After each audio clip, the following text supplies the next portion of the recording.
of teaching us today. So this is EDU 719, Introduction to the Teaching Profession, a program designed for the postgraduate diploma in education of the University of Lagos. And this is the virtual class designed by the university for us to interact together because of the pandemic. The rule of the class, we will enjoy the best of it if we can mute our devices so that there will be no interference from the background. Mute your devices. I know many of you belong to BBC, but even at that, the training we have acquired these days should be enough for us to operate the Zoom application. But for the benefit of those who are just joining us, you mute your devices if you are not the one doing the talking.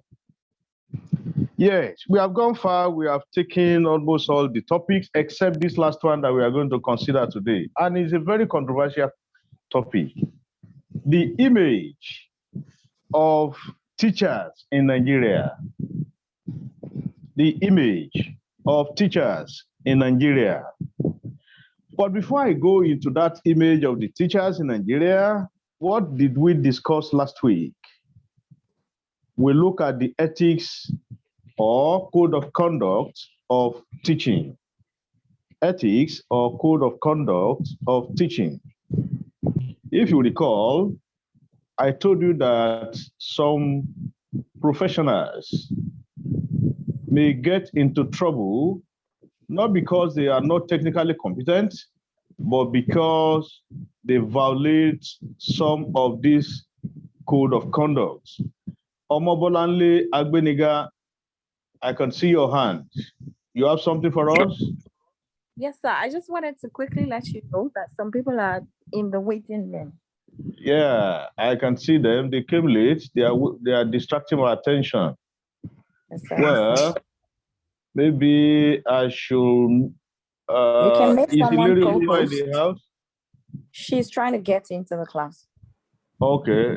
As soon as she gets in, I will make Hilary Oluwa the co-host so that she can take that responsibility for me. All right, sir. Yeah. So we try to look at that word ethics, and I define ethics as the principle and standard that guide the upright moral conduct in everyday life or in a special field or profession. The principal word there is standard guiding upright moral conduct. And there is no profession that doesn't have ethics. All professions must have ethics. We borrowed a leaf from the medical profession where I told you during their induction, they take the Hippocratic Oath. And that Hippocratic Oath contains so many things. It contains how they should behave, how they should treat their patients, and they will covenant that they will abide by these oaths strictly. The police have their own, the lawyers have their own, the engineers have their own. Almost all professions have their own code of conduct.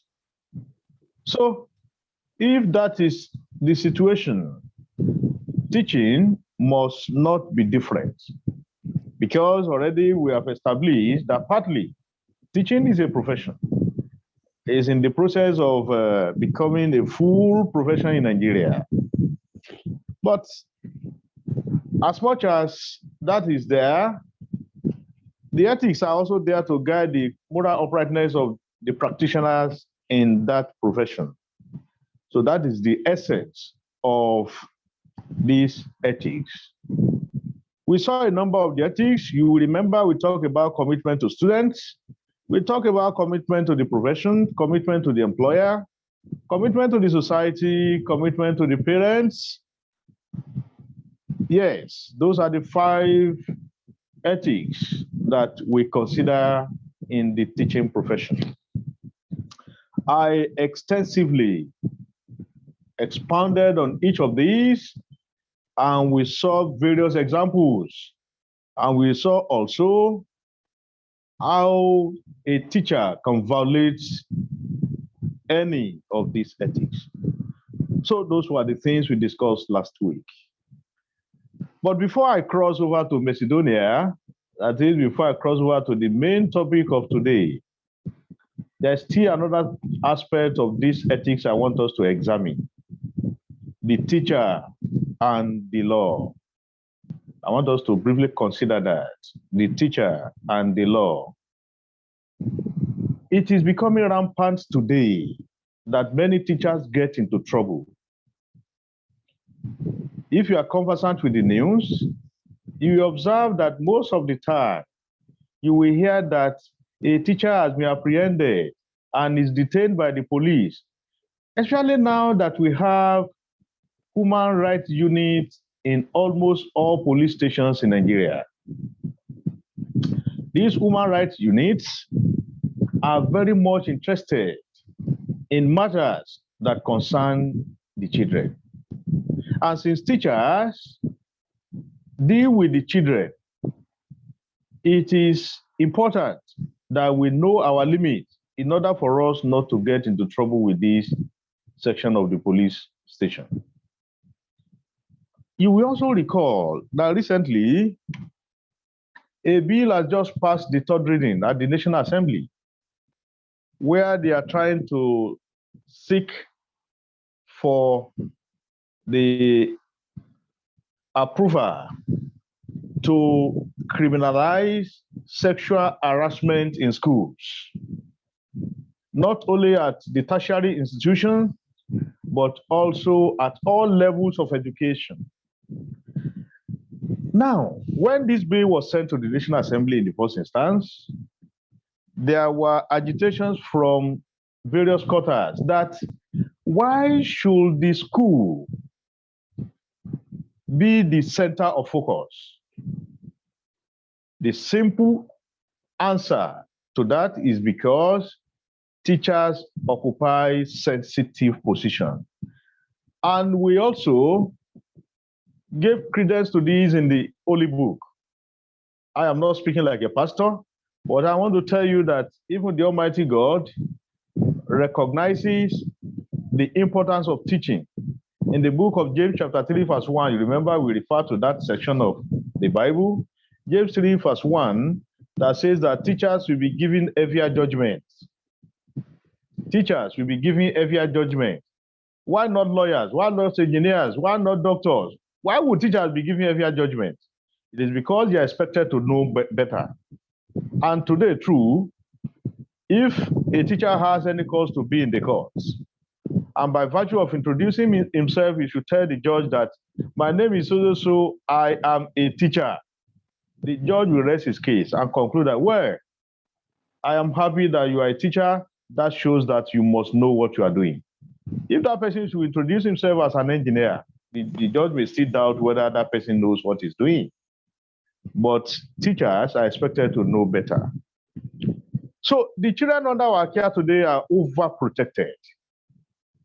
We have the Child Rights Act. The Child Rights Act of 2003 that is domesticated in Nigerian Constitution too. That Child Rights Act gives what we can call maximum protection to these children. We also have the Constitution of the Federal Republic of Nigeria, especially Section 33 of it, that deal extensively with fundamental rights of humans or citizens of Nigeria. Now, by extension, this fundamental right has some implication for the school system. So let us examine some of these fundamental rights.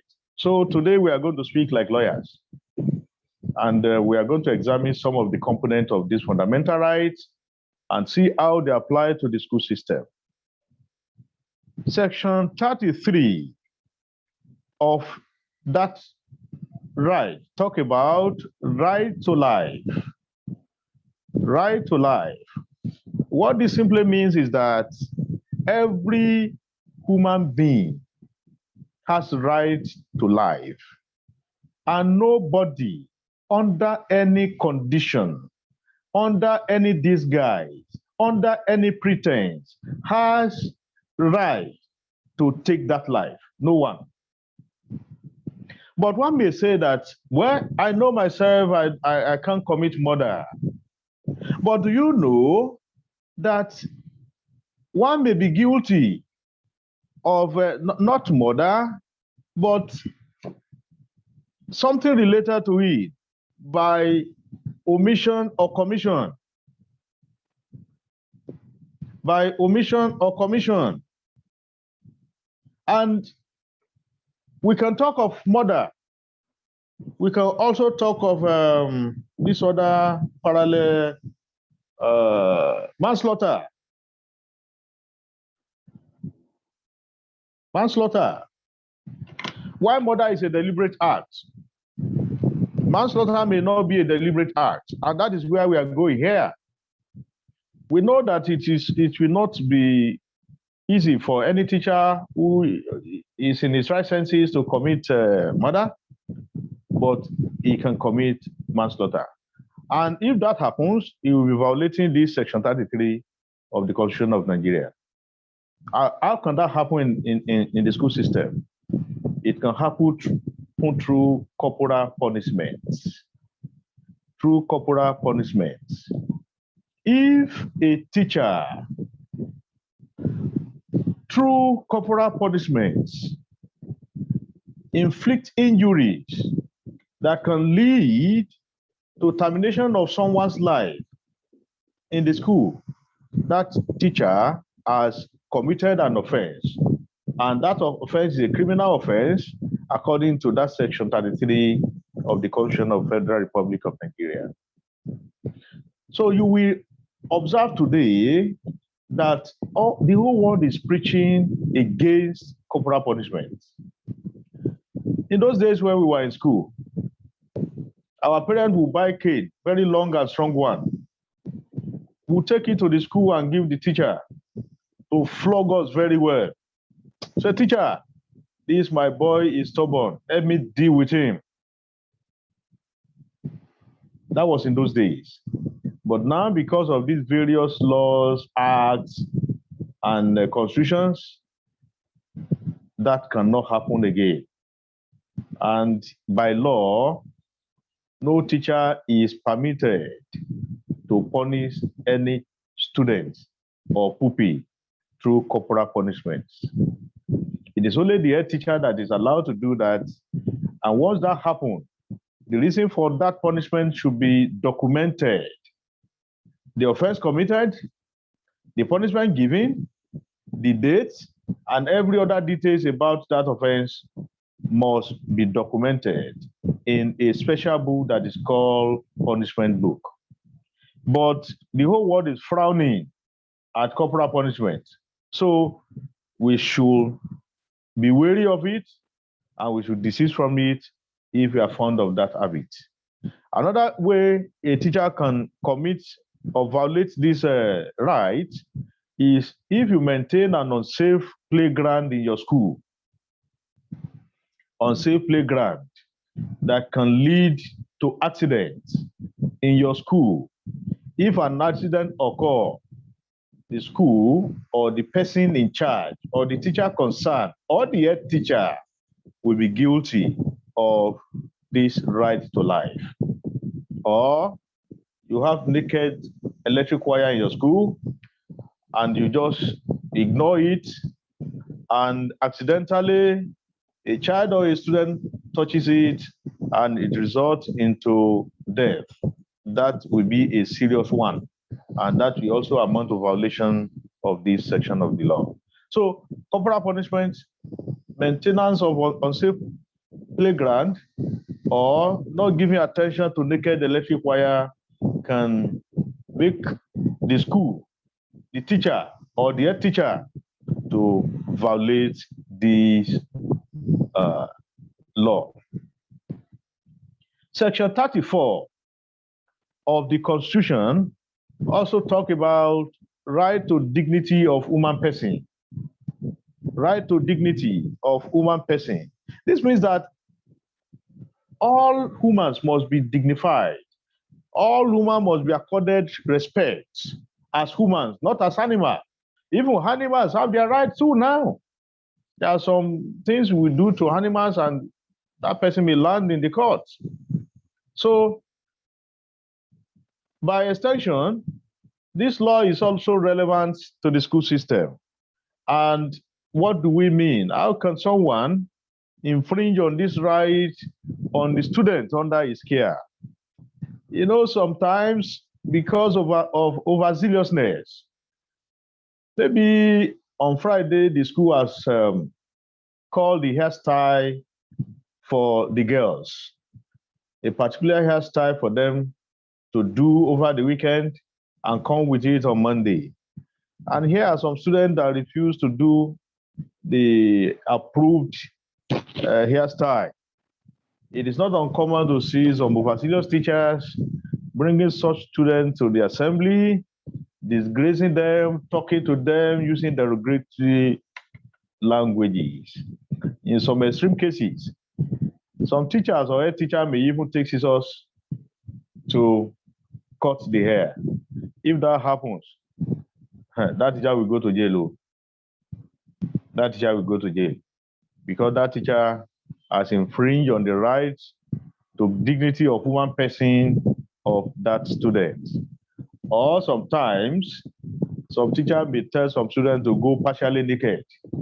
They may tell them to pull off their shirt because something like they have done something bad, or maybe because the shirt is dirty or so. So that will also amount to infringement on the right to dignity of human person. Or use of derogatory language on students. Idiot, big for nothing, useless.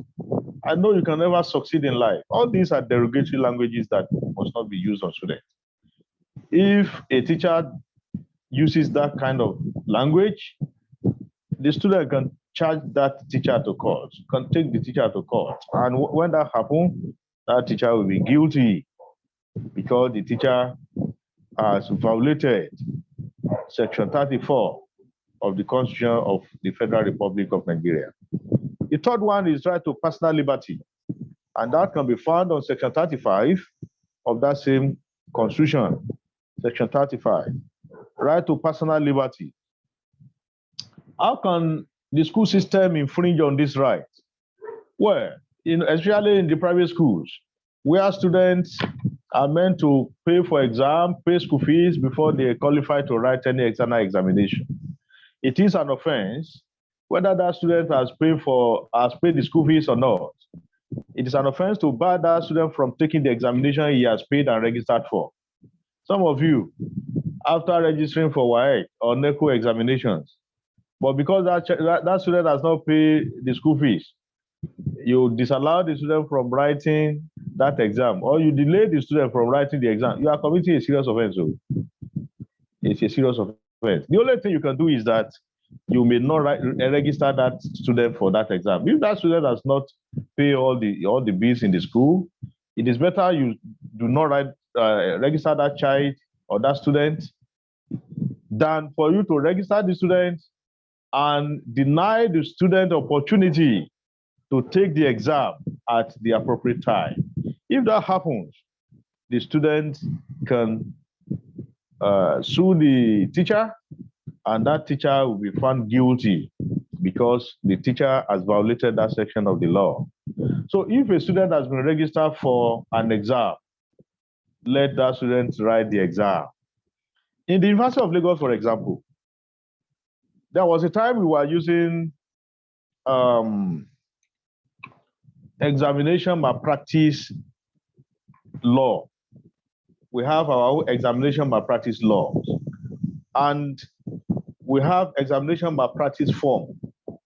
But on occasions, some students that were found guilty of these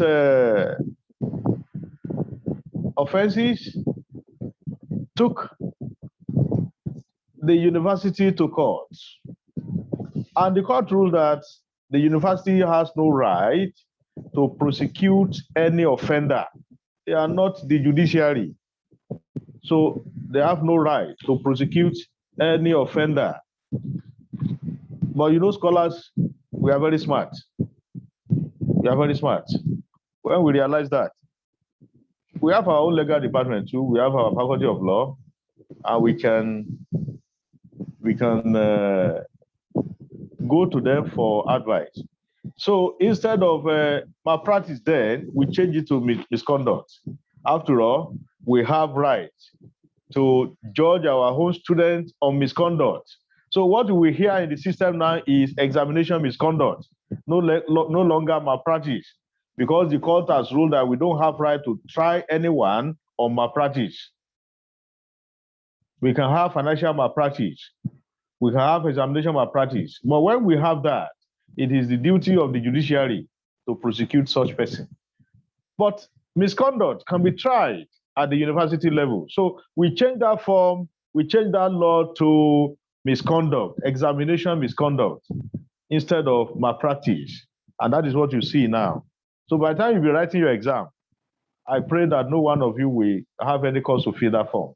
The form is always handy in the exam room. And if anything happens, if any student cheats in the exam, a panel will be set to try that student. And judgment will be passed because we don't call it malpractice and we have right to judge any student on misconduct. So that is that. But like I've said, if a student has been registered for exam, you allow that student to write the exam.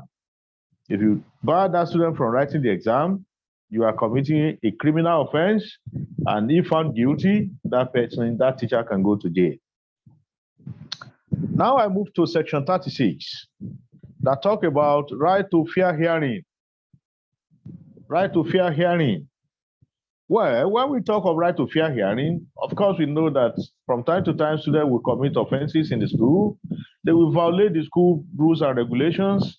And when this happens, you must give them freeness to speak. You must hear from them.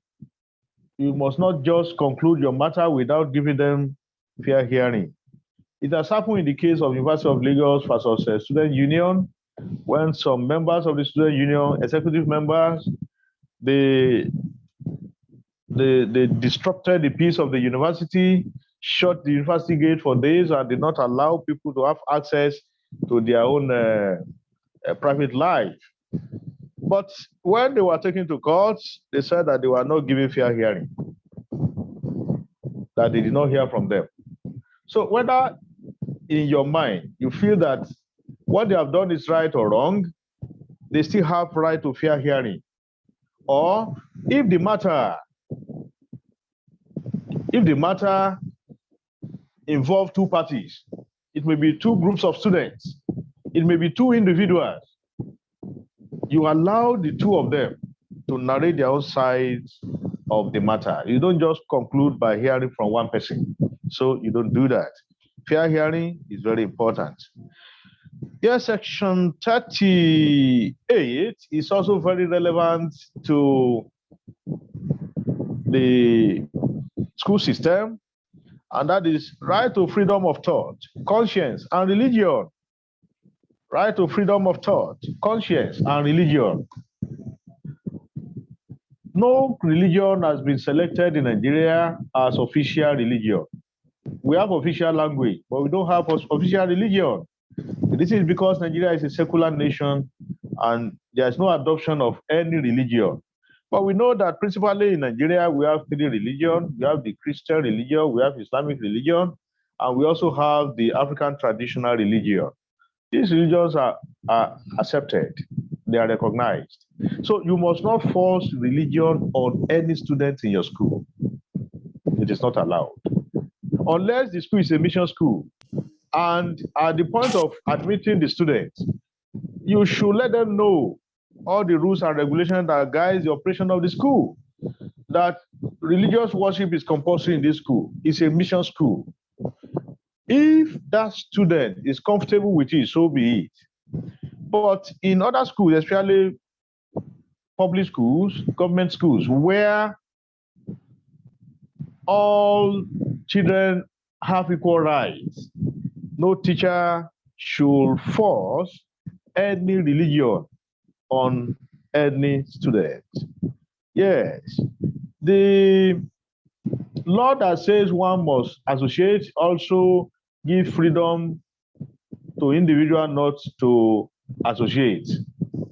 So you should not say because you are a religious teacher, so everybody must be like you. No, no. And do you know this group of people called Jehovah's Witnesses? Yes. You know, sometimes they will tell you that they won't sing any religious song, they will not do this. They are entitled to their rights. So they have freedom to choose what to do when it comes to religious matter. The laws allow that. The laws allow that. So as teachers, you must know this. You should not force anybody to behave in any religious way just because you want to enforce morality on the students. Section 39 talk about freedom of expression and press.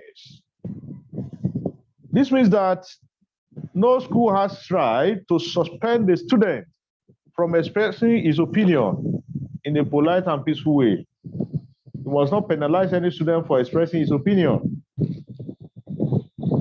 Every student has right to express his opinion in a peaceful and rightful way. If that student is polite in it, in the approach, so there's nothing bad in that. And that is why you see in some situations, students may protest because they feel that the school is not treating them fairly. The school will not, because of that, expel the students. On occasions when schools did this, some of these students have gone to court, and at the end of the day, the schools have been asked to reinstate them, and even sometimes with compensations. So we should be careful not to infringe on this right of the student. We have right to freedom of movement. Right to freedom of movement. That is section 41. How can the school infringe on student rights in this respect?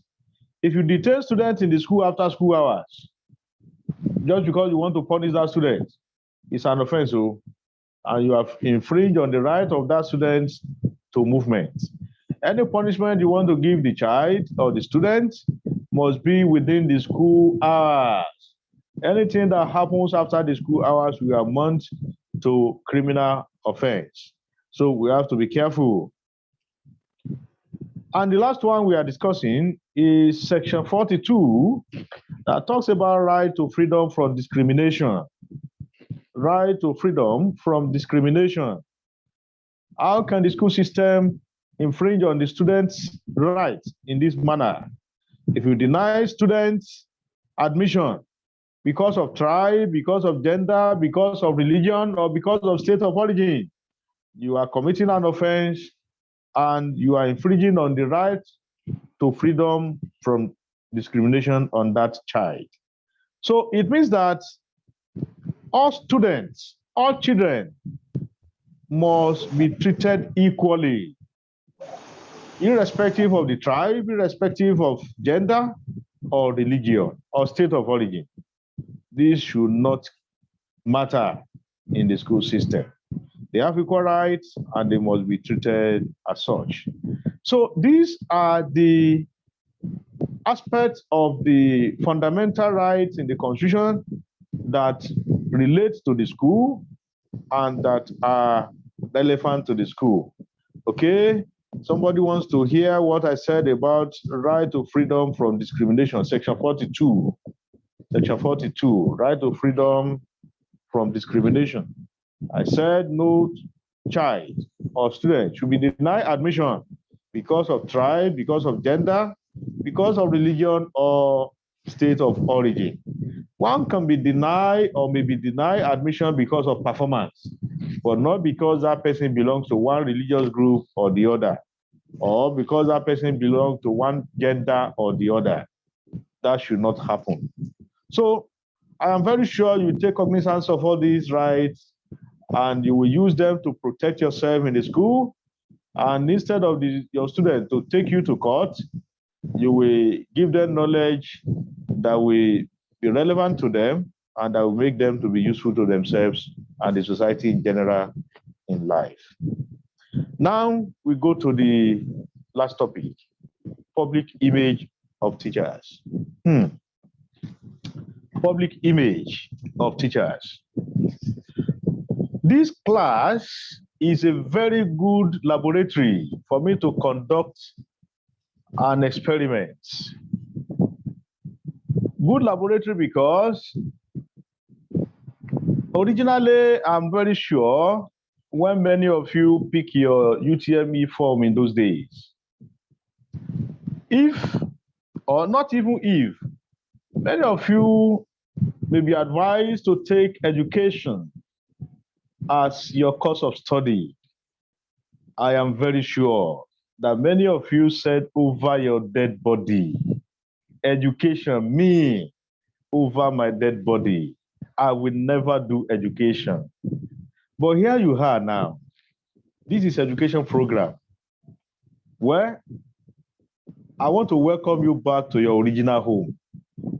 You were on loan to your various other disciplines. You are now back to your original home. And I'm very happy that you did not allow chance to overtake you. People say it is better late than never. So welcome back home. But I want to interview you. What made you to hate education in the first instance? That is the first part of my question. The class is open for discussion. I welcome contributions from everyone. Oluwodasha is there. He did not even allow me to rest. Oluwodasha, oh yeah, go on. Fire on.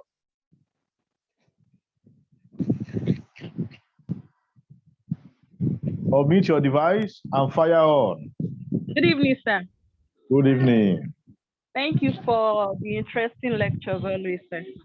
Thank you. So the first thing about education is in those days, like me, I think many of us don't want to be like a teacher because their clothes is not always fine, like other professions. Wow. And they live comfortable. They don't have enough money that we want to emulate. Like I want to be like this person. So I think it's more of their position in society and their achievements in terms of well-to-do in the society. That's my perspective, sir. Thank you so much. So because of that, you ran away. What is your discipline in first degree? Sociology, sir. Sociology. Well, I am very happy we have sociology of education. So when you want to come for your master's program, why can't you look at that area and be a professional teacher in sociology of education? Well, thank you for that, your contribution. I still have more hands. Yes, I have more hands. Let me, okay. Adeshewa Soberu, let's hear you. Yes, sir. Good evening, sir. Good evening. Yes, so I'd say for me personally, why I did not want to be a teacher at the beginning because of my teachers. Yeah, it looked as if they had a low standard of living, and I didn't think I wanted to be in that position. And also, it seemed like only people that were not able to further their education to some extent were actually teachers. Because sometimes my teachers would be speaking some way and they'll be speaking, and I'm like, okay, maybe because they didn't go to university, they were not able to further their education. That's why, or those are the only people that are allowed to become teachers. So yeah, that was the reason why I didn't want to be a teacher at the beginning. Thank you very much. Thank you for being sincere.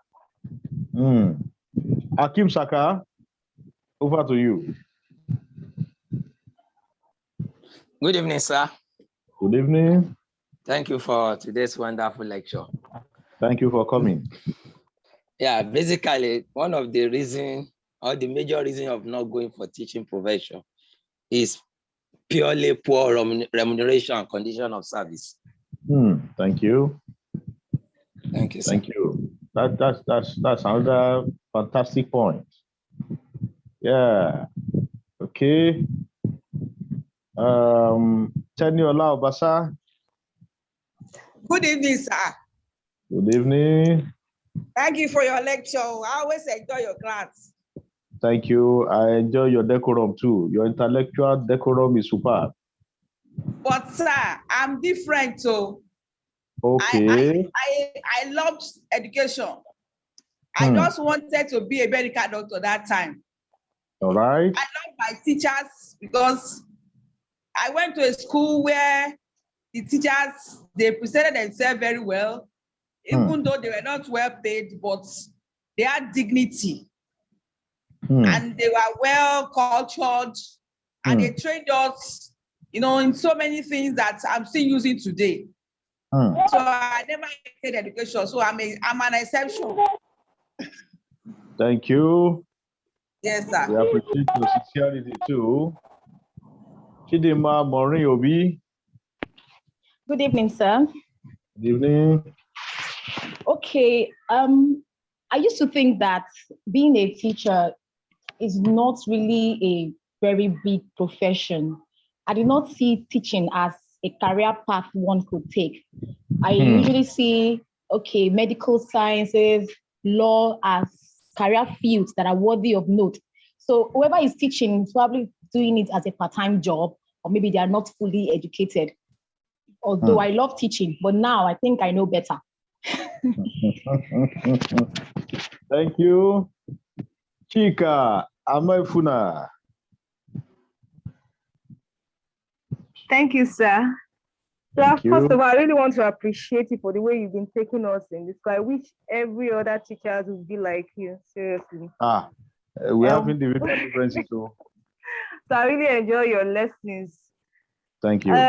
One of the reasons why I didn't want to go into this teaching profession is because I've always seen teachers as hard people. They have to, they have to push you to the extreme, before they can impart the knowledge on you. And sometimes they use some kind of derogatory words on you, and then afflict you sometimes. And I've been a victim of such while growing up as a learner or as a student. So I didn't want to have anything to do with education. All right, thank you. Chigozie Ukeje. Thank you, sir. Good evening, sir. Your class is always interesting, sir, and I always look forward to it. We thank God for that. Okay, yeah, my own perspective to it is I've never really seen teaching as something I would even want to venture into. I would say that it's because of ignorance. I don't think I really understood the impact. My mom was a teacher. My mom was a teacher, really, but I never really saw teaching as something anyone could aspire in, a teacher as something anyone could aspire to be. Simply because I didn't understand the impact a teacher can make in someone's life. Wow. You know what they say, if you don't know the value of something, there's always a tendency that you can abuse it. I didn't even look at teaching as, it was not even part of the options, really. But then growing up, becoming more mature and wanting to make an impact in others, I see teaching as the only avenue to do that. Thank you. Thank you so much. Now, let us leave that like that. I'm sure those representatives, who is that person? Mute your device, please. The person is still on the road. Those representatives have spoken the mind of the majority of people here. Now let's go to the other side. Why did you decide to come to teaching now? Why that change of mind? You never liked it before, but what made you to like it now?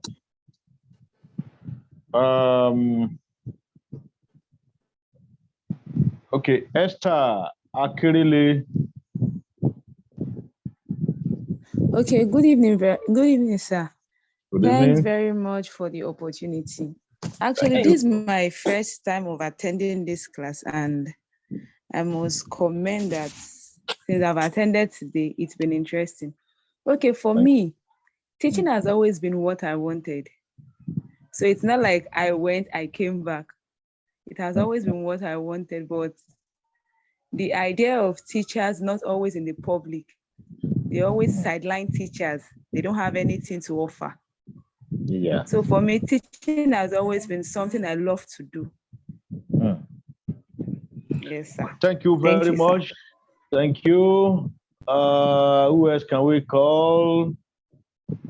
Daniel Odemuyiwa.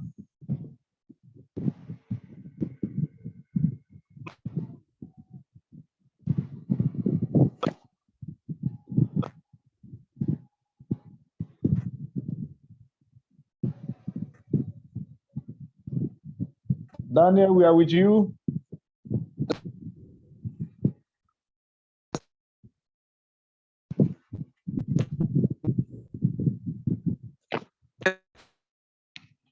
Well, okay. Let's. I think Daniel is having a problem with his network.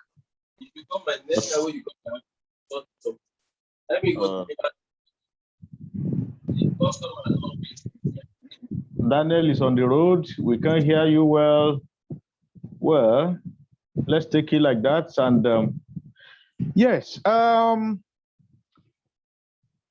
want to go to literature to share some ideas of some schools of thought.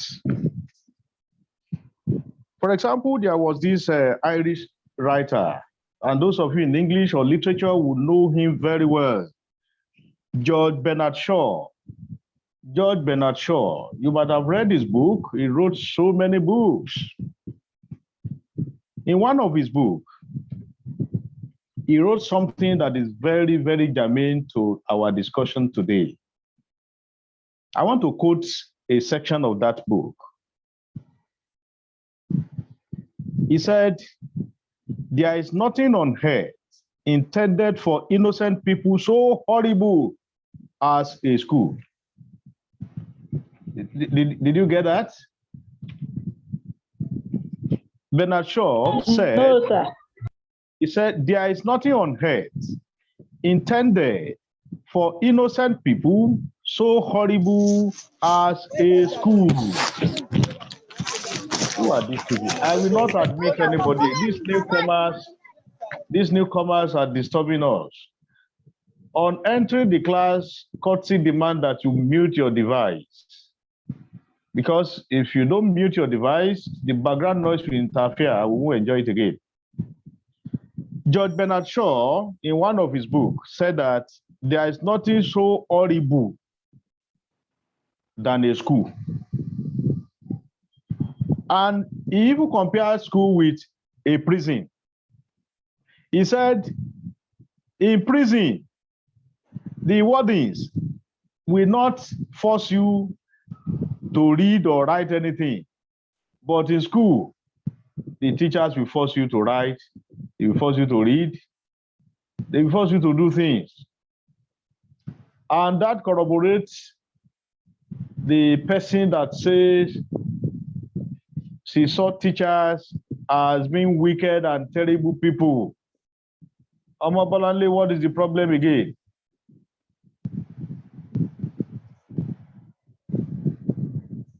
Amabalanle Agbenigad, you want to say something? Apologies, sir. My hand was up for your previous questions. Okay, when more questions we call, just prepare, get ready.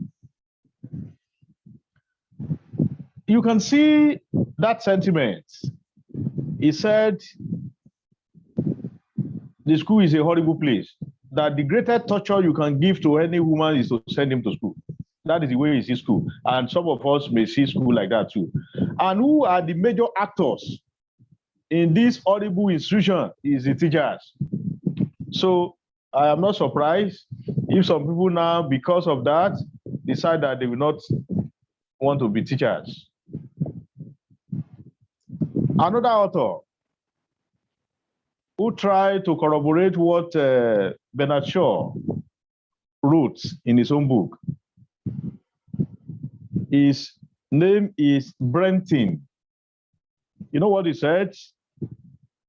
Well, the summary of what he said, his own position is that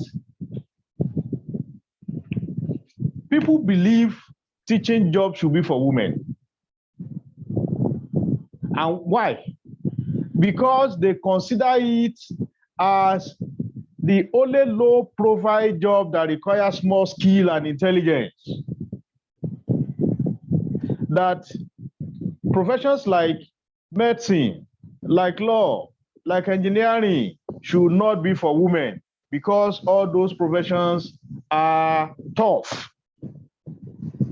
Teaching, therefore, that is not tough should be for women. Now, if we go by that, would that not mean that those who are in teaching profession are low-profile people with low intelligence?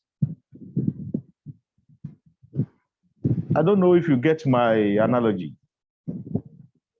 If some people have seen teaching as a low-profile profession that requires little intelligence, like some of you said, well, there's nothing in education. You used to think that those in education should be for those who are not intelligent. And to really show that this position is also shared by the government, have you ever observed the cutoff for education courses? Compare with medicine, compare with law, compare with accounting, compare with economics, compare with engineering. Have you observed the requirements?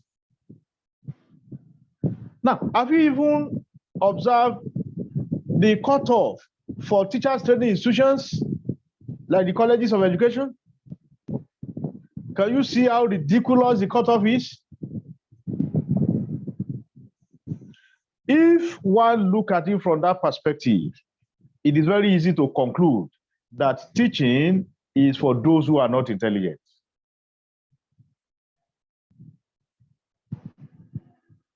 Unfortunately, so many other aspects, so many other treatments that are given to teachers also corroborated these positions. Now, we have various unions in the teaching profession. It is just now that the medical doctors went on strike for, I think, about 2 months. I don't think their strike has ever extended to that level of time in the past. But teachers have gone on strike for 1 year before, and nothing happened. And the government pretended as if they are not even existing. If you cannot remember any other one, the last strike embarked upon by ASU should be readily available in your memory. For good 10 months. For good 10 months. The leadership of the government, they continued their affair as if there was no problem in this country. And that is to show that they don't reckon with this profession. Now, if NURTW should go on strike and teachers should go on strike, who do you think government will answer first? I need your response. NURTW, you know them now, Up National. NURTW. Why would that happen? Because they value them more than the teaching profession.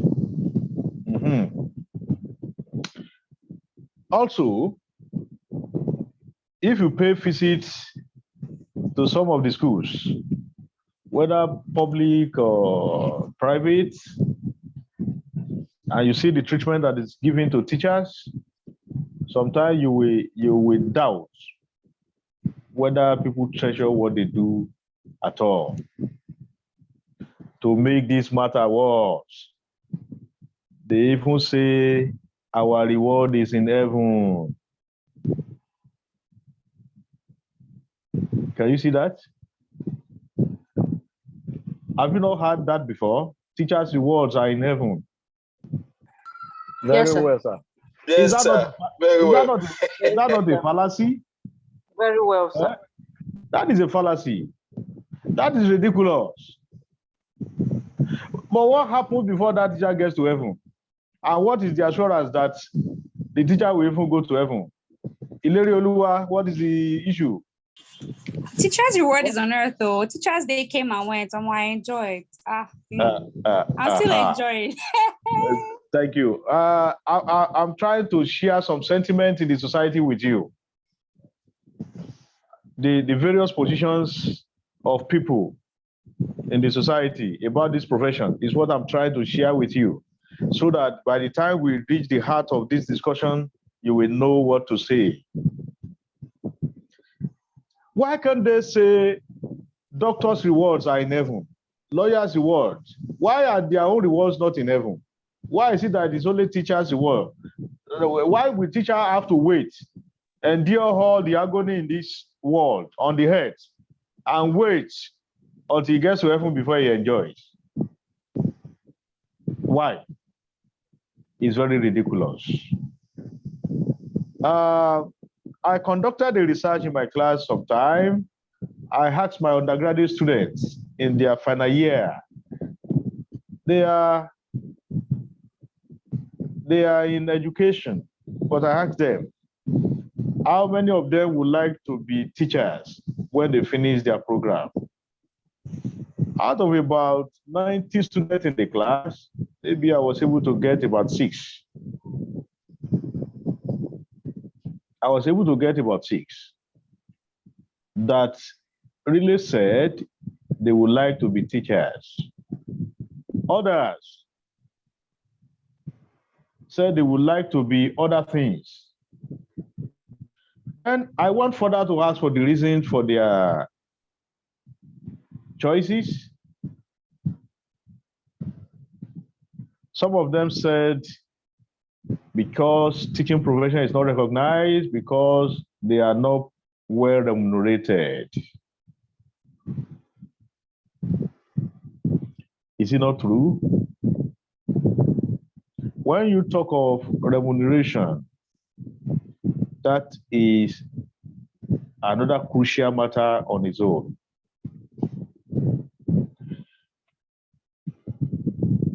If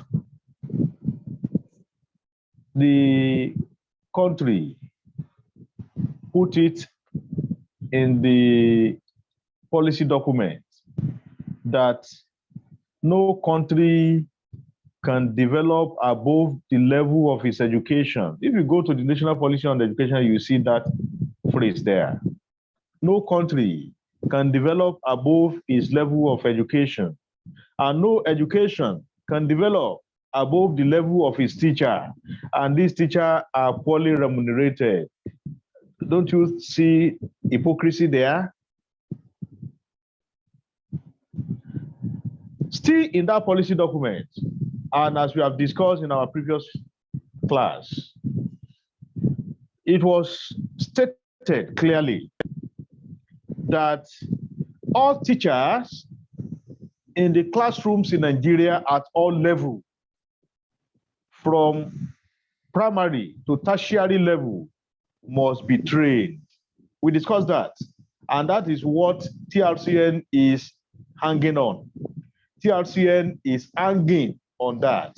The mandate of TRCN is anchored on that section of the policy, that all teachers in Nigerian classroom from primary to tertiary level must be trained. Is it not ridiculous again to see the federal government, the same federal government, that produced this policy using the core members, those on NYC scheme, to teach in the classroom when they know that they are not qualified. Can you see inconsistency? I don't know if you understand what I'm saying. The government is saying something with one leg, one side of their mouth, but they are doing a different thing. And they say charity begins at home.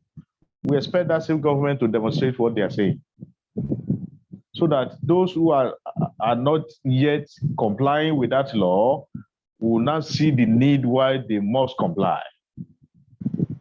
So it is very unfortunate that all these are there. And because of all these, teachers' image in Nigeria especially is nothing to write home about.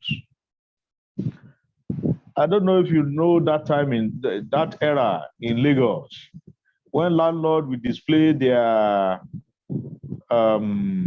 board for house rent, house for rent but not for teachers. In the early 90s, during the military era, the military really dealt with the school system. It was tough. Not that the salaries were only meager, but they will not even pay on time. They won't pay on time. And before the reintroduction of democratic rule in Nigeria, professors earn as low as 8,000 naira. 8,000 naira. They earn as low as 8,000 naira. I'm talking of in the early 90s to around 1997. And that was when we witnessed the greatest brain drain in Nigeria education system.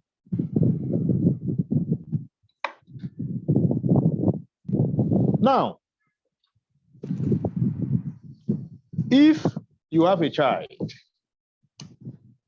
who is under your tutelage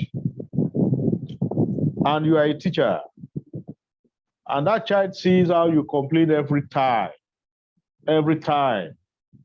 because the salary is nothing to write home about and it's not even forthcoming, do you think that child will be willing to take after your profession? The answer is no. No child will be willing to do that. But let us, in a clear term, examine some of the reasons why teachers' image is like that. Reasons why teachers' image in Nigeria is not respected. The first reason: no uniform scheme of service. No uniform scheme of service. No uniform scheme of service. That is the first reason. What do we mean by scheme of service? We know that education matter is on the concurrent legislative list. That means that both state and the federal can legislate on education. So as we have the national policy on education, we equally have the state policy on education. This shows that these policies, the state policies, has watered down the scheme of service. The scheme of service for teachers in Lagos State is different from scheme of service for teachers in Kaduna State. The scheme of service for teachers in Kaduna State is different from the neighboring Kano State. No uniformity. There's no uniformity. And it's really making some component of the country to look down on this profession. The second reason, policy inconsistency. Policy inconsistency. I have just told you of that section of the National Policy on Education that says before you can teach in Nigerian classroom, you must be professionally trained. But the same policy is taking the core members that have never been trained in education to the classroom. The makers of the policy is still the one violating the policy. Is that not ridiculous? Very, very ridiculous. Number three reason which everybody will know is poor remuneration. Poor remuneration. In the teacher's manual, it is stated there that teaching is a 24-hour service.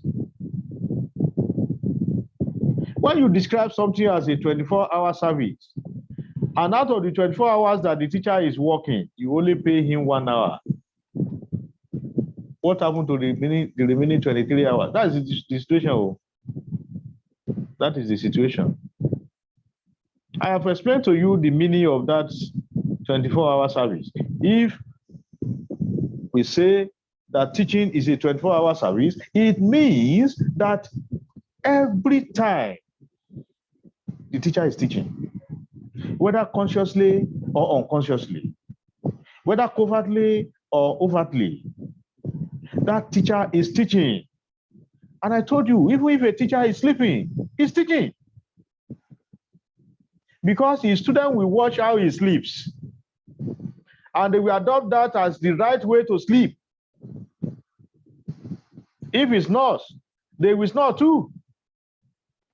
They will think snoring is a normal way of life. So that means that that teacher will struggle not to snore while sleeping because he would not like to misinform his student. And that means that statement in the teacher manual is right.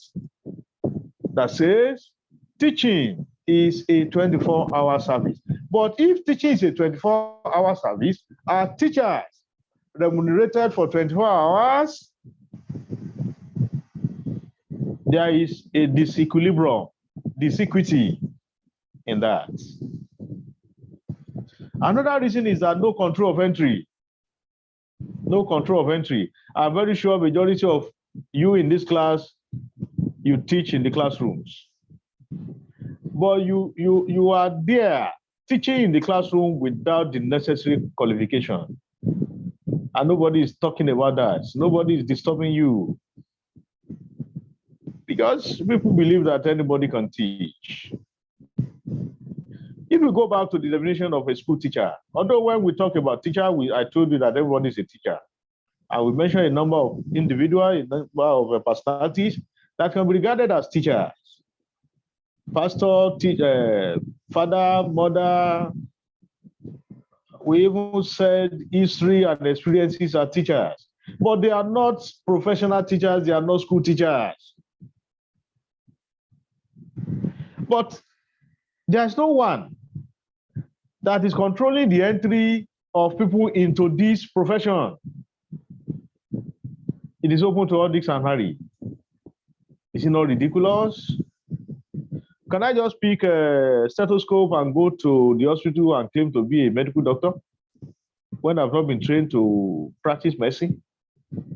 Or can I just buy wigs in the market and go to the court and tell the judge that I'm a lawyer, I want to defend case on behalf of my client or myself?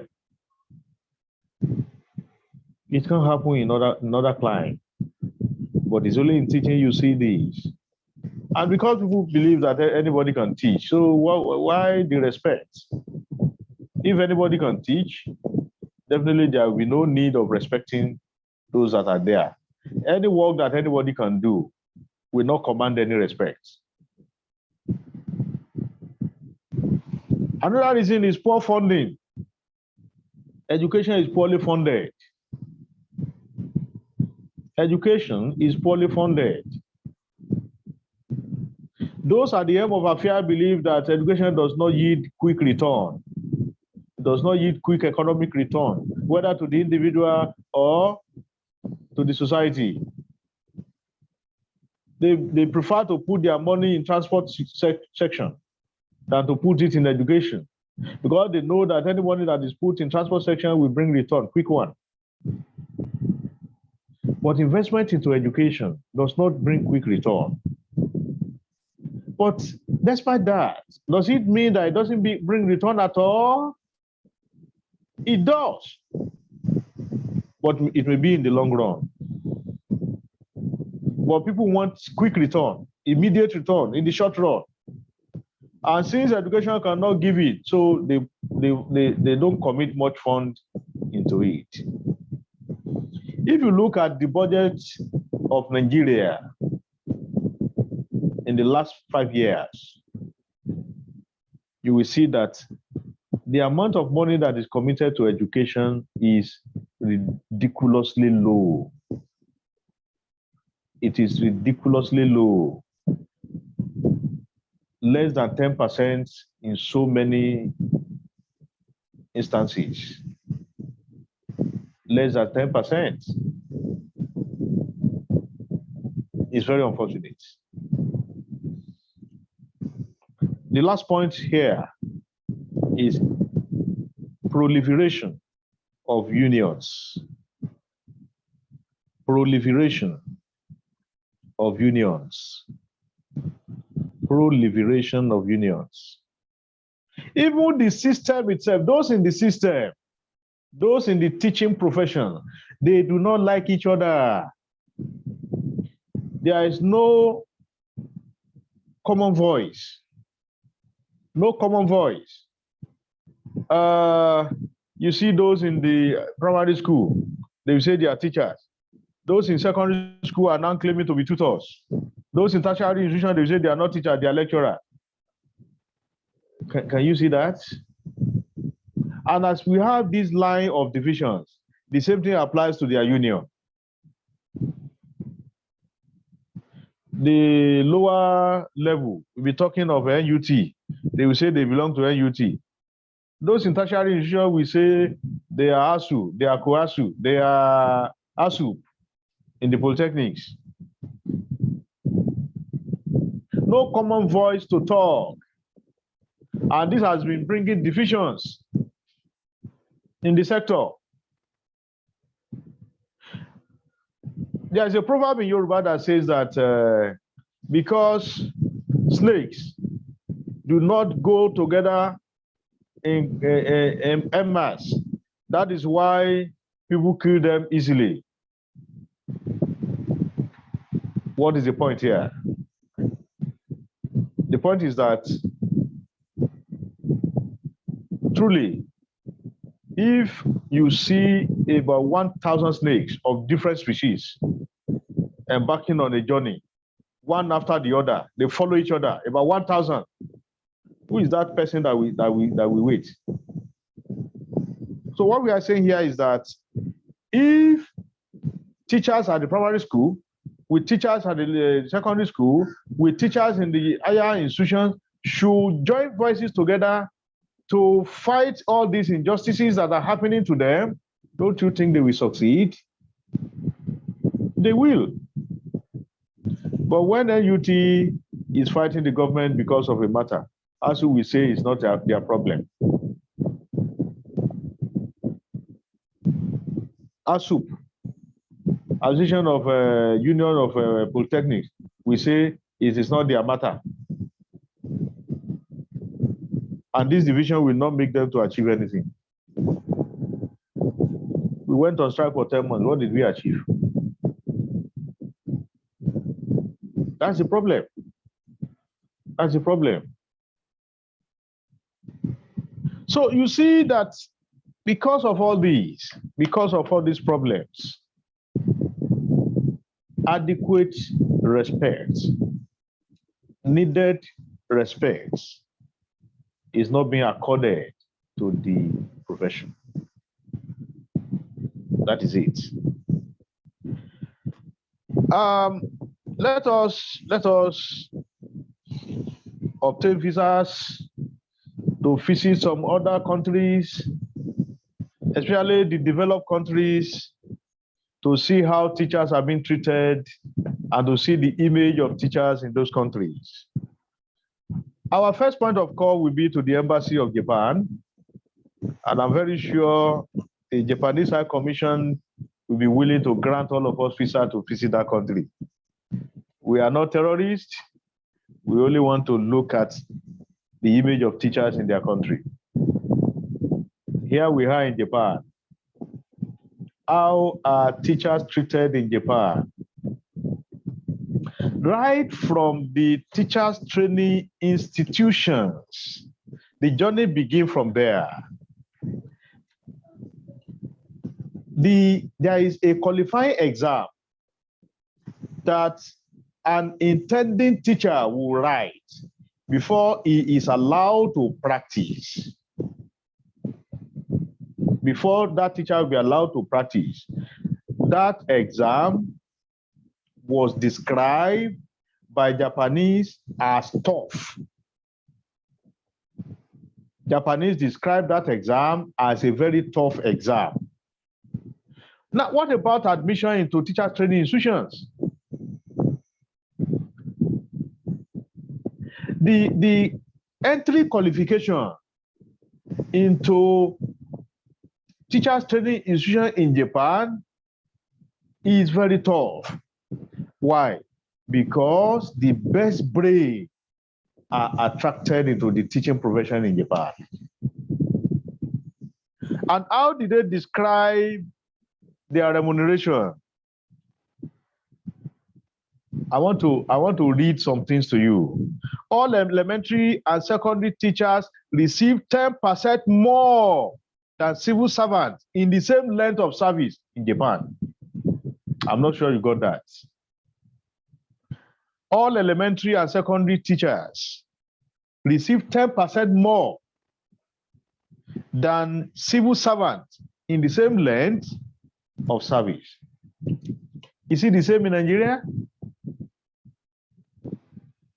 Far from it. It is not. Capital, no.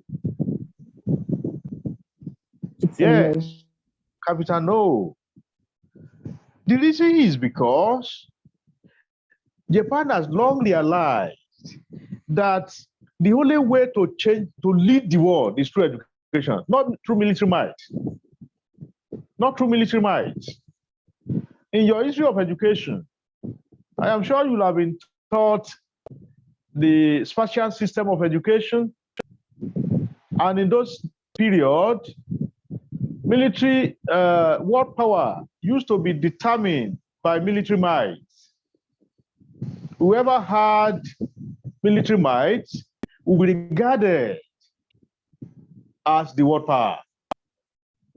Is it still the same like that today? Technology is ruling the world now. Technology is ruling the world now. During the Second World War, Japan lost virtually everything to war. Even their water became polluted, it became useless, and they could no longer drink from their rivers. No paper to write in schools. Virtually everything in Japan was destroyed. And America proposed to give them food. They said over their dead body, they will never take food from their enemy. What would they do? They went back to the drawing board. They restructured their education system.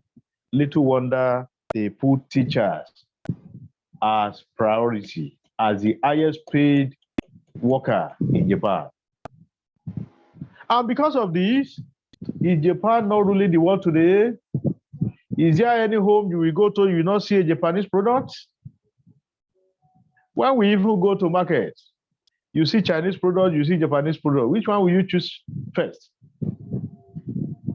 Whether it's electronic or vehicle? Japanese. Japanese products.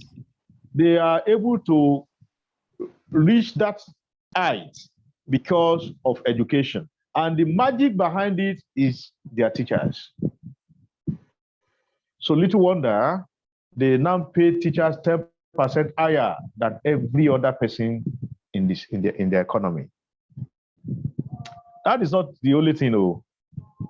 At retirement in Japan, teachers are paid a lump sum that amount to more than 2 years of their salary. More than 2 years of their salary. That is their gratuity. More than 2 years of their salary. In Nigeria, we don't even have it again. What we have now is contributory pension. What you contribute is what you take away when you are going. And those who retire with the old pension scheme is just their basic salary, not the full package. Their basic salary for 1 year. That used to be their gratuity. Their basic salary for 1 year. And how much will that be? It's very unfortunate. Another thing is this.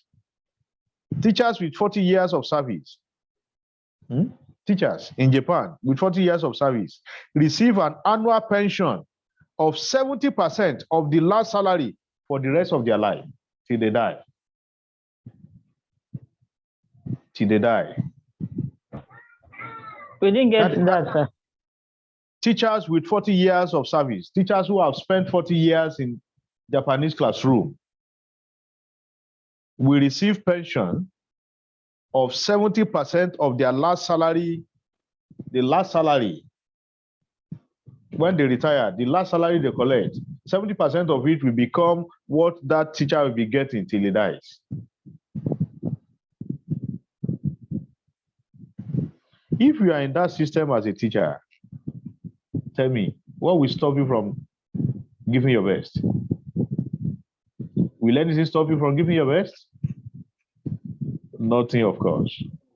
Because you know that there is no fear of the future.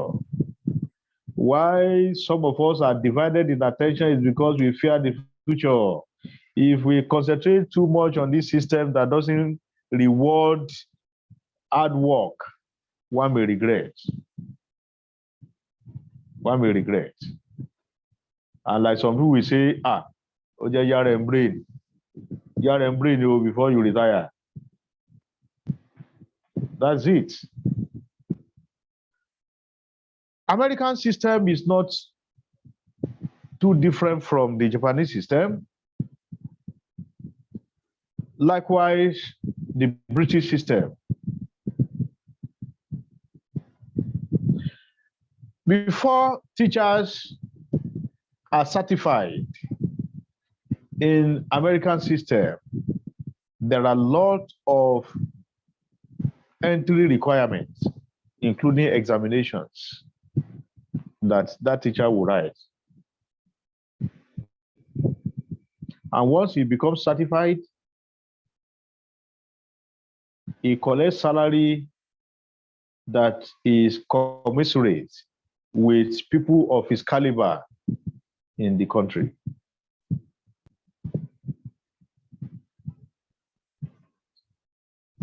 So we can only contrast, we can compare when it comes to the treatment and the image of teachers in Nigeria and in all these other countries that we have mentioned. We can compare. We can only contrast. What is the way forward? What is the way forward? Should we leave it like this? One thing our government should realize is that there is no problem that the school system cannot solve. I have not seen that problem that the school system cannot solve. Look at the SARS, that national protest in Nigeria. Why do you think the protest succeeded? Was it not because our undergraduates are at home? It was at that time that university lecturers were on strike. One, these undergraduates are tired of staying at home. So when they saw that opportunity to go and demonstrate, They were very happy, they were enthusiastic, and they willingly joined. They gave their supportive hand to that protest, and that was one reason why that protest recorded that massive success. If the students were in school, it wouldn't have been up to that. And if we know that our students are planning to join the protest, it's even just a matter of putting some tests in front of them, and they'll be battling with that. They won't remember any protest. That is one way the school system can solve youth restiveness. Look at the bandits. Look at the Boko Haram that started gradually in the Northeast. It started from small and petty grievances. Then it graduated to a form of ideological group. And look at the extent now. Look at it now. Look at it now. What reasons can we ascribe to the success of Boko Haram? Okay, you are not seeing me clearly. There was power interruption, but give me just 1 second.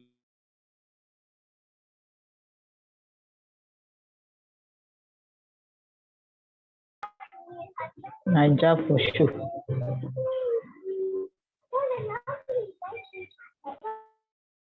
That is NEPA's fault, though. PAC and power outage are like. It's Nigeria factor.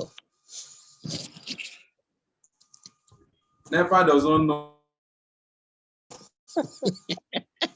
Me. Who is muting me? NEPA does not know we're having.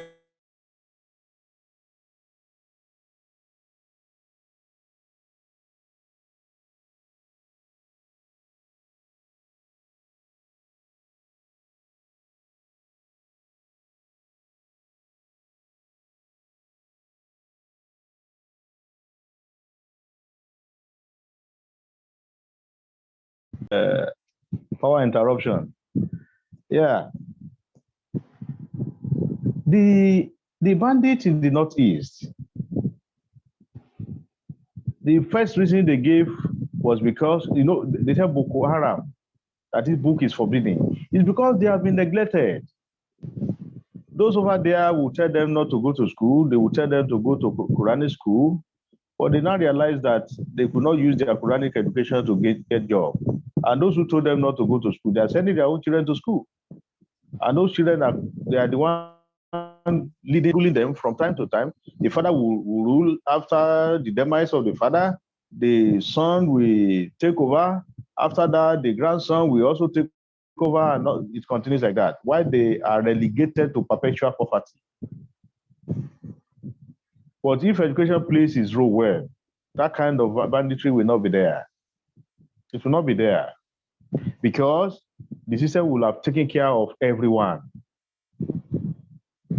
Then when we talk of the technological development, it is still education. No country can develop without education. And it is what the teacher has that they will give to their students. Well, just recently, we had a pronouncement from the Minister for Education. I call it a political pronouncement, political gimmick that will not see the light of the day. What did he say? Well, he said, from the president, it was from the president. Some policy review have been made in order to give attention to the teaching profession. And what are those reviews? You have them already. You have been debating them on social media. And so many people have been jubilating that those reviews will go a long way to assist in salvaging the battered image of teaching in Nigeria. They talk about establishing special scale for teaching. Establishing special scale for teaching. Another one is extension of the retirement age from 60 to 65. Extension of the retirement age from 60 to 65. Or if it is by year of service, from 35 to 40 now. Then provision of rural allowance to teachers. And automatic admission and tuition free for children of teachers at their place of work. Another line. There is one that really caught my attention, and that is the one that talks about giving bursary to education students. 50,000 naira to those in the colleges of education per semester, and 75,000 naira to those in the universities per semester. And at the end of their program, after completing their program, they have been promised automatic employment. Now, let us discuss this new policy. The floor is open to you. I need comment from you on this new policy review that has been proposed by the president. Over to you.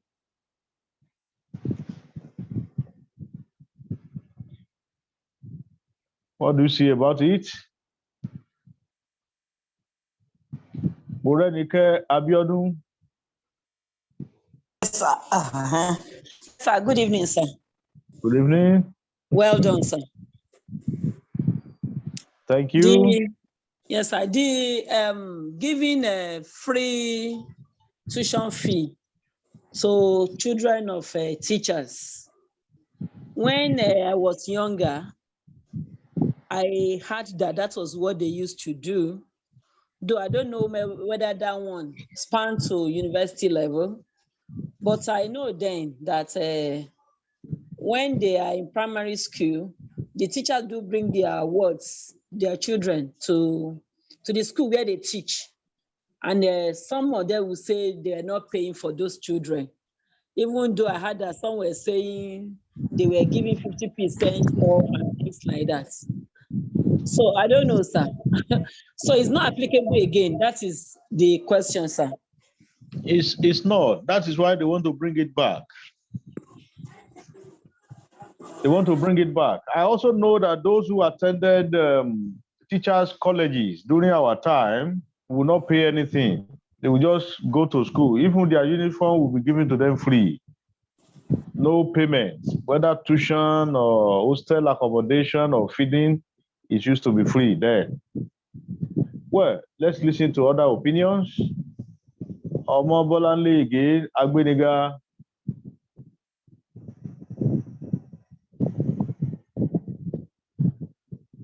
Omobolanle, go ahead.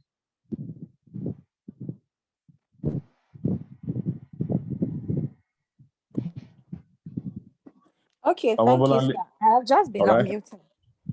Okay. Well, in my opinion, I think that what it does is to further water down the entire dignity in that profession. Because what it's going to do is, oh my God, then have people coming into that profession just because of that monetary gain, rather than having the intrinsic, motivation to actually be a teacher. So if we're saying that the country is already producing low quality teachers, Why do we, I mean, nobody gives anybody money to come study law. I mean, people just want to be lawyers because there's some dignity in that profession. People want to be doctors just because, you know, there's a dignity attached. So why do we want to sort of bribe people to come be teachers? I really think that if what they're trying to achieve is get people to be teachers, they're really contradicting themselves with this move. That's my opinion. Thank you. So we should not trust that pronouncement. Thank you. Adisa?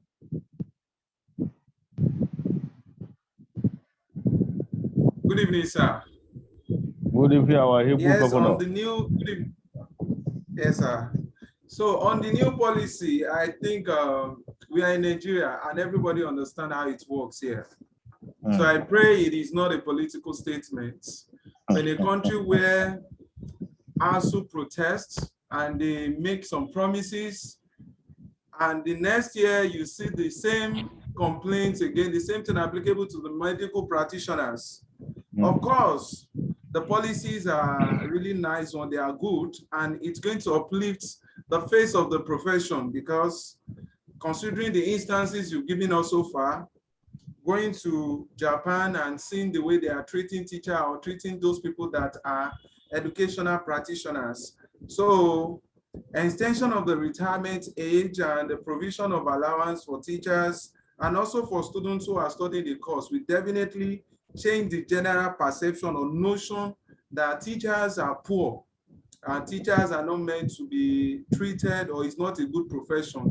And I think parents will be having a rethink in the area of when their children tell them they want to study education, because I could remember then I wanted to study English education, but I didn't, because I was thinking it's a kind of a profession for people that are not really up to that standard in the society.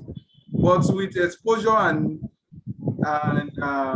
more enlightenment in the course of our years in being teachers, so I think I'm just making the right decision. So that is the comment I'm going to have on the policy. I pray it is not a political one, and I pray election is coming. They want to, people will vote. So they're already talking about Swagger 2023. That is Southwest agenda for. Yeah, I know did that one. Oh. So we are in Nigeria. We just pray all these things, they bring them to reality. So that's it, sir. Thank you, sir. And God bless you for the class. Thank you. Olajumoke Jimoh.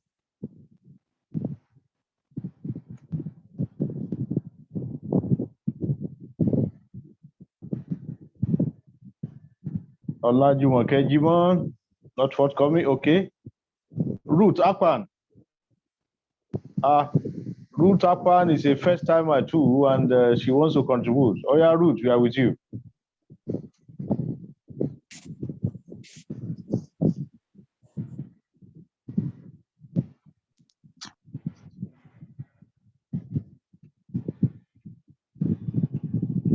Ruth is a BBC person. Unmute your device. All right, sir. Good evening, okay, sir. Good. Good evening. You are welcome. Yes, sir. Yeah. Yes, sir. Thank you, sir. I've been enjoying Let's the class, hear your sir. contribution. Thank you. So I see it as a trap, like it's leading to a dead end. That's how I see it. With the pandemic, there's been a drastic drop of teachers. For people who are working with private schools, you'd see teachers now leaving the teaching profession to probably picking up a trade. How the government all of a sudden want to improve the lifestyles of teachers and the standard of living. So I see it like a trap. Maybe they just want to gather people, okay, and interest people, okay, the teaching profession is okay, and just let us go. And we are back again to that same old story of the government not taking the teaching profession as a serious one. That's how I see it, sir. Because I've been wondering why now? All where have they been with all good promises? Thank you, Ruth. Thank you, sir. Thank you, Ruth. We have taken your submission. Morenike Abiodun Ajayi.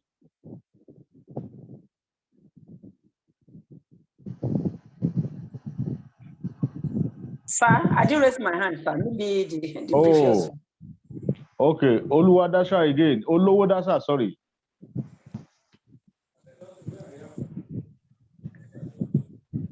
Yes, sir. My own contribution, the policy is a good one, and I believe that any government can achieve anything they set out to achieve. However, if we look at the trend of the current administration, we can't really take them by their word, because there's a difference in between policy making and implementation. There are lots of policies that are presently pending, which they have not really implemented.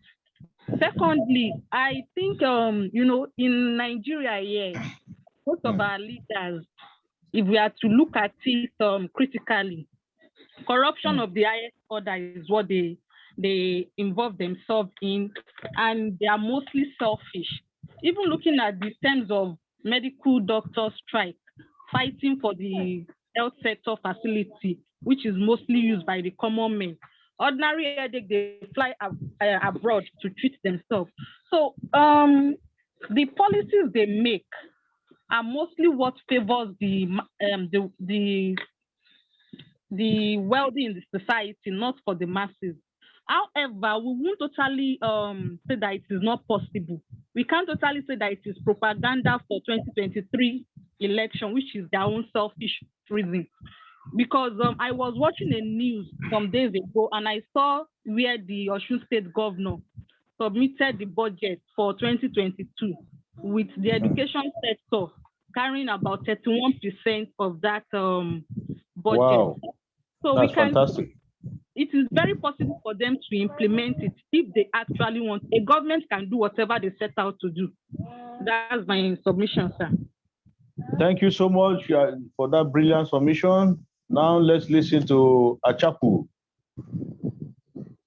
another Igbo governor. Achapu, unmute your device. Yeah. Good evening, sir. Good evening. Yeah, thank you for the lecture. You have been enjoying your lecture in the beginning. Thank you. Yeah, Thank you. yes, sir. For the that new policy, actually, from my own point of view, is actually political. That's how I see it, because they have never done anything, useful to whatever about the education. So because there are so many policies like that the government has actually brought out and they implement it.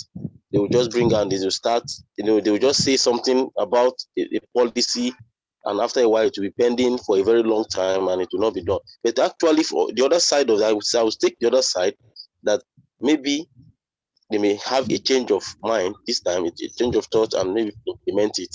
That is how I see. But I believe that it could be political, since the election is very very near. That's my own point of view on that policy. Thank you, sir. Thank you very much. We have heard everyone. Well, if you have that question in exam, the image of the teachers, we have given reasons why it is like that. We have traced the history. We have also seen some schools of thought. But if you are asked to discuss the way forward, all these their policy issues will be relevant. If all what they said are done, I can tell you that education in Nigeria will be fantastic, and many of our problems will vanish. They will vanish, because I've not seen that problem that education system cannot solve. In America, if there are problems in the economy, the president will just throw the problem to the professors, and before you know it, they will provide solutions. The school system should be solution providers. So if they are sincere with it, it will go a long way to salvage the rot in the system. But somebody has said there's a wide gap between policy formulation and policy implementation. That is where the problem lies. So implementation is the major obstacle, the major problem we have. We have a lot of policies, fantastic policies that can salvage the situation, but the implementation is terribly bad. So, with that, ladies and gentlemen, the journey has been very interesting. The journey has been very fantastic. The attendance is impressive. The intellectual decorum is highly commendable. I thank you so much. That is my submission for this course, and we are ending the course here. So I have no doubt in my mind that if a pressman to give you microphone at any point in time to discuss any issue concerning what you have discussed so far in the class, unless they give you time restriction, you continue to talk and talk and talk, and you not talk nonsense. Yes, I met with some of you and we discussed briefly on our continuous assessment. We have done one assignment, which we fetch you 10 over 40. With the remaining 30 is there, and the remaining 30 will be in the form of text. We will need to agree, or let me leave it to your governor to discuss with you. You come back to give me the time. Since you have agreed that it should be physical, because the LMS portal is not accessible to some of you, and especially those who are just joining us. Otherwise, the LMS portal will have been the best platform for us to take our CA. But since it is not accessible now, we have agreed to do physical. When should we have it? I leave that to Adisa and Achapu to discuss. Since you are in a democratic dispensation, let us discuss. You get back to me so that we know when to have it. I still have 3 hands. I don't know whether it is deliberate or by mistake, whether it is by default or by accident. Like some of you are teachers by accident. So, well, the hand is reducing. Echana Veronica, do you have anything to say concerning? Good evening. Yes, sir. It's concerning the assignments. I wasn't able to submit mine. Wow. On Thursday. The remaining 30 mark is waiting for you. If you can get 30, it's not that I have not done it. I've done it, but I went for my second dose of the COVID vaccine and I had fever. I've been down since. Yeah. Well, in this case, there will always be second chance. Let us give second chance. But it's not all matters that we present second chance. But let us give second chance in this case. Liaise with your course governor, submit to him, and for onward transfer to me. So I still have other hands. Precious Ubu.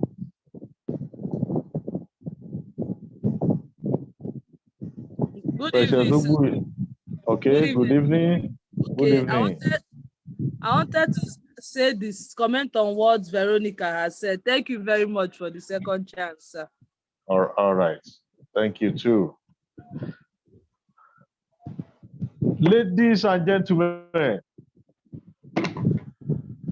we have successfully come to the end of the course.